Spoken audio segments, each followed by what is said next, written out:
নমস্কার, আমুদরিয়া নিউজে সকলকে জানাই স্বাগত। আমি বর্ণা হাজির হয়েছি বেশ কিছু গুরুত্বপূর্ণ খবর নিয়ে। জিপ দিয়ে ৫৭টি ফ্যান থামিয়ে রেকর্ড ভারতের ড্রিলম্যানের। ১ মিনিটে ৫৭টি চলন্ত ফ্যান জিপ দিয়ে থামিয়ে গিনেস তালিকায় নাম লেখালেন তেলেঙ্গানার ক্রান্তি কুমার পানিকেরা। সাহসিকতার জন্য বিখ্যাত এই ব্যক্তির একটি ভিডিও শেয়ার করেছে গিনেস ওয়ার্ল্ড রেকর্ড তাদের ইনস্টাগ্রামে। সেখানে দেখা যাচ্ছে লাইন করে রাখা ৫৭টি ফ্যান জিভের সাহায্যে বেশ নিখুঁতভাবে বন্ধ করে দিতে পারেন পানিকেরা। আসছি পরবর্তী খবরে। জলাভূমি থেকে উদ্ধার হলো ৭০০ কেজি ওজনের গন্ডার শাবক।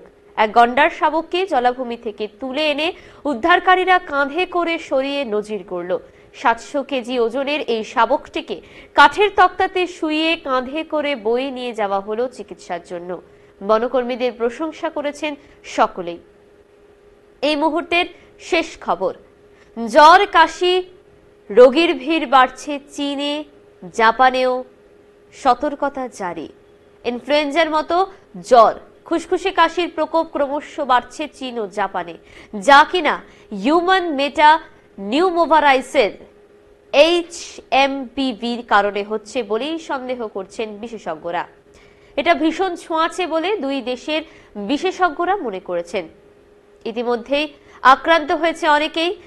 ভাইরাসটি করোনার মতোই ভয়াবহ আকার ধারণ করতে পারে বলেই সতর্ক করতে শুরু করেছেন সে দেশের স্বাস্থ্য বিশেষজ্ঞরা।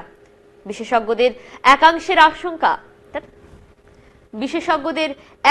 আশঙ্কা ২০২৫ সালে আবার করোনার মতো নতুন কোনো মহামারীর প্রকোপ দেখা দিলেও দিতে পারে।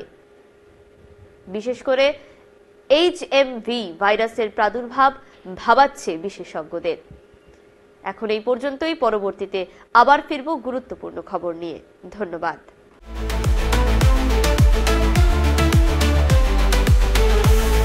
আমুদরিয়া news, Voice of the Marginal.